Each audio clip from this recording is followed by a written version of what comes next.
What is the best animated movie and why? Not sure if anyone said this, but The Last Unicorn. Everything from the animation to the characters is stellar. And I don't think I've ever watched an animated movie that's made me feel the same way as The Last Unicorn does. This was the one I wore out as a kid, and still occasionally watch today. It's remarkable how certain scenes hit me so much differently as an adult. Molly grew. Man, and where were you 20 years ago? 10 years ago? Where were you when I was new? When I was one of those innocent young maidens you always come to. How dare you? How dare you come to me now, when I am this, quote. The wine-drinking skeleton scared the damn shit out of me as a kid. So I didn't actually watch this one until I was in my 20s. Fuck that skeleton. Your name is a golden bell hung in my heart. I would break my body to pieces to call you once by your name. The Secret of NIMH. Stunning visuals, amazing score, great voice acting, and a story that's a lot more interesting than the book it's based on. Pretty much any of Don Bluth's early movies really. All Dogs Go to Heaven was always my favorite just because how batshit crazy it was. Don Bluth's animation was awesome. Loved pretty much all he had done. Secret of NIMH. All Dogs Go to Heaven. Thumbelina. Anastasia. Pebble and the Penguin. It's a shame his studio didn't take off. Wow, what a typo. Mask of the Phantasm because Batman. Edit, thanks for the gold stranger.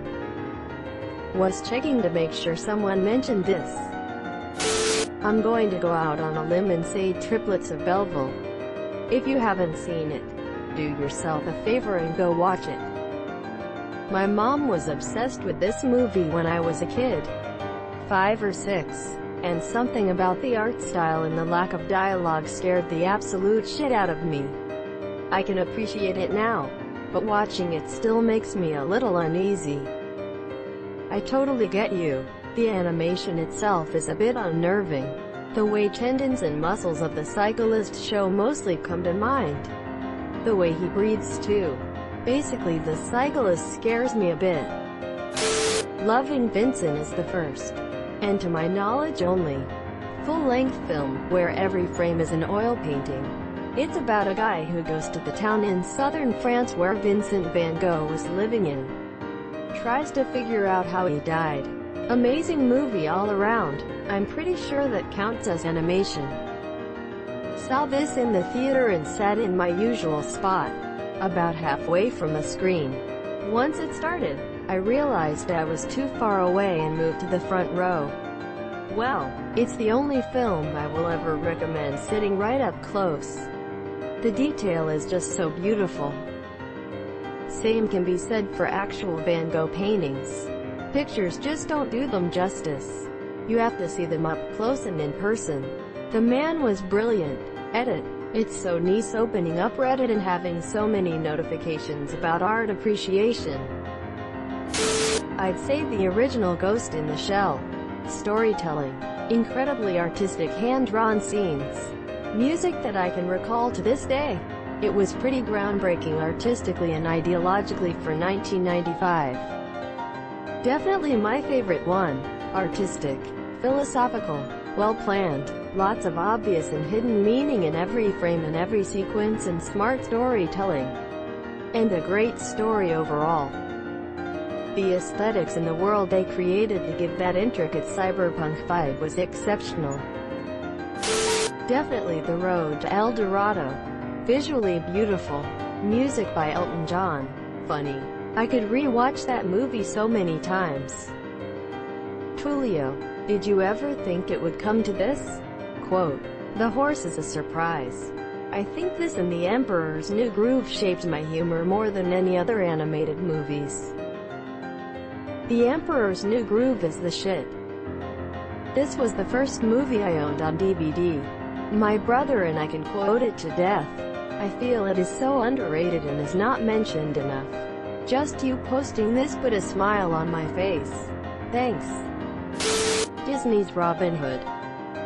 The music is fucking wonderful. Robin Hood and Little John running through the forest, jumping fences, dodging trees and trying to get away.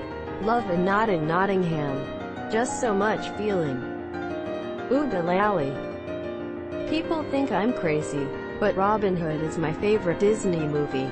I am always surprised how many people haven't seen it. Grave of the Fireflies. Never would have thought that an animated movie could make me cry like a little bitch. This is the kind of movie you watch once. I was expecting it to be like Spirited Away. Spoiler alert, it was not, and I sobbed for like a half hour afterward. What a punch in the gut. An important story to tell, but I don't even want to think about it. I've watched this like 7 times, 15 minutes and I'm already sobbing because I know what happens. 7 times over the span of 20 plus years. Not consecutively. When you need a good cry, this is a good one to watch. The Land Before Time. It was the first time a movie made me feel so many emotions that I couldn't place in watching. Littlefoot cooked while his mother's death was devastating. I watched it last year when it was on Netflix, still cried. *K. Thank you to whoever for the gold. When you see other people write this exact sentence, it's like, okay, whatever, but it is, actually, pretty cool. Thank you to whoever. At 37 years old, I'm still emotionally fucked up from this movie and the brave little toaster. That scene with Littlefoot thinking his shadow is his mom is so freaking heart-wrenching. I think something just got knocked loose from my childhood clusterfuck. Oh fuck. The Great Mouse Detective is pretty fucking clever. Edit. Thank you for the gold. Internet stranger. I was not expecting this response. It's nice to know that people remember The Great Mouse Detective so fondly. Apparently I watched this movie so much as a child that the rest of my family absolutely hates it. Whoops. Ma foot, ma only foot.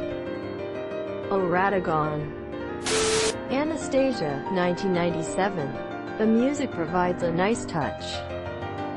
Have you heard? There's a rumor in St. Petersburg. Have you heard what they're saying in the street? One upon a December gets stuck in my head for days. And I don't really mind. That says a lot. Perfect Blue, because it actually pushes you to observe and has an after effect. Great art too. I love Paprika too. All the Satoshi Kon movies. RIP. Paprika is excellent. Watched that and Millennium Actress pretty much back to back and it blew me away.